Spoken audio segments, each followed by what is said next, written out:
Chapter 49. Ready for a fight. With a bang, 3 windows blew open, sending splinters of wood flying through the home. One hit Sir hard, slicing his clothes and cutting his arm. But the old man didn't make a sound, because whether or not he believed they had any chance of survival, he was ready for a fight. The Jinn started pouring into the house. Adam was hitting and throwing every Jinni he could get his hands on, and Verona was using her mind control powers, forcing the Jinn to flee or turn on themselves. Every once in a while, a Jinn would be sent flying courtesy of the invisible Jack Griffin, who could move about the house without being detected. The Sir was hitting Jinn with a frying pan with one hand, and with his fire poker he was holding in the other. The 4 of them were doing well, but the onslaught kept on coming. Every time they fended off a Jinni, 2 or 3 more would take its place. Adam worried about the security of the office door, and although he remained very active in addressing the Jinn invasion, he remained vigilant. But the house became chaotic and crowded, and Adam was having a difficult time keeping up. The Jinn managed to get around the mighty preteen. Adam was being dragged further away from the room. Ghouls began digging and peeling away the barricade until finally the door was breached. The children were sitting in the far corner of the room. As the Jinn slithered closer and closer, the 2 terrified kids held each other tight. When they were close enough, 3 ghouls reached out with their long, bony fingers. One grabbed hold of Lake, but instead of taking the children, the gray monster touching Lake turned black. The Jinni let go, screaming in pain, and fell to the floor. The other 2 stared at the creature. The kids looked at each other. They got up and ran out of the office, climbing over the furniture scattered in the hallway. At that moment, Lake realized that not only could she heal the sick, but apparently she could also cause sickness and pain. Lincoln and Lake ran to the kitchen, where they once again were surrounded. Adam saw them and followed them. He ran in, grabbed one of the sturdy kitchen table chairs, and started swinging. He took out a half-dozen Jinn with every swipe. Soon, a Sir was also using one of the well-made chairs as a weapon.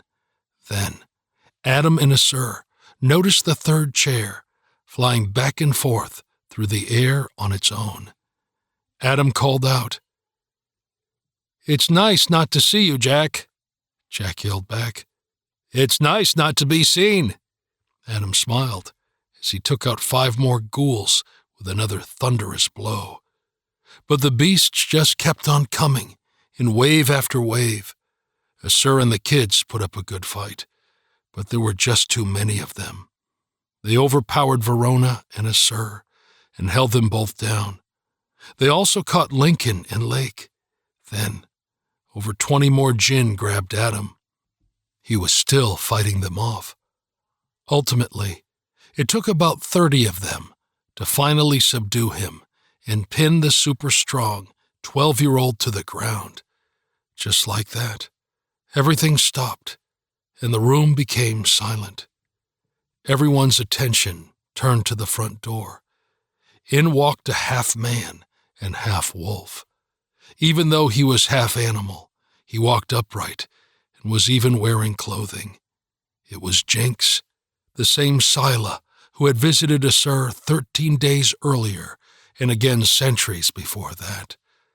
Jinx was wearing brightly colored clothes that resembled in style the more somber-colored chevar camise that a Sir always wore.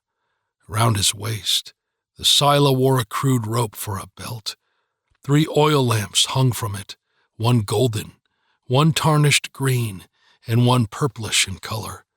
Jinx walked over to a Sir, bent down, and gave him a sinister kiss that sizzled and stung his skin, leaving a mark on the old man's forehead. Then, In a booming voice, he said, "Keeper, my old friend, you once again managed to be a worthy adversary." Jinx bowed in admiration. He continued, "But the flame has been put out, and you have been captured. It is finally over, and this time you have truly failed." Jinx spoke very slowly and clearly. "In just over an hour, my masters will rise, and Jinn will once again rule this world." With that, the Jinn assembled in the small house howled madly with delight. Jinx raised his hands to calm his army of fiends. He continued, walking around the room. "These children you have are cute, but did you really think that they could defeat us? You should have told them to leave. Everything that happens to them from here on out will be on you, Keeper." As Jinx was talking, 7 more wolf beasts walked into the house, but this time they were full wolves and walked on all 4s. Jinx once again continued, "This one looks delicious." He was pointing at Adam while still looking at Asur. "I think I will let my friends dine." 2 Silas walked over to Adam, baring their sharp teeth. Asur pleaded, "You have won. It's me you want. Let the children go." Jinx, still walking around the room, eyed the frightened children and yelled angrily, "It's too late for that. You made sure of it." Jinx took a moment and seemed to calm down. He continued, "No, they are small, but they are warriors. They fought well. They have made their choices. They have chosen to challenge me, and I can assure you they have chosen wrong." Jinx leaned towards Asur and whispered, "I'm going to enjoy killing all your tiny friends again."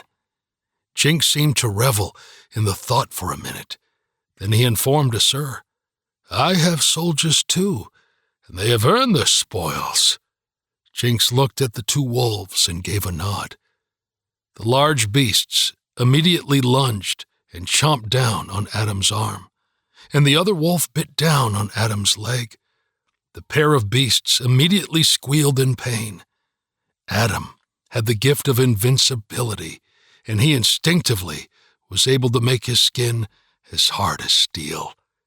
Adam laughed and yelled, "Is that all you've got?" Jinx very calmly smirked. "Very impressive, young man. But let's see if this young beauty has the same talent." Jinx turned and looked at Verona. Adam screamed, "Stop!" But Jinx just laughed and quipped, "And ruin all the fun. No, I think I shall continue." 2 other Scylla werewolves began to walk towards Verona. Verona closed her eyes, and when she did, the werewolves attacked each other instead of her. That was until a ghoul who was helping to hold her down grabbed a log that would have been used for firewood and hit Verona over the head with it. The blind blow knocked the young girl out cold. The creatures stopped their attack on each other and refocused on the unconscious 12-year-old girl. Jinx once again howled in delight. "Oh, you guys are feisty. This is so much fun." Jinx then lost his smile and said with deadly seriousness, "But now, it is time for someone to die."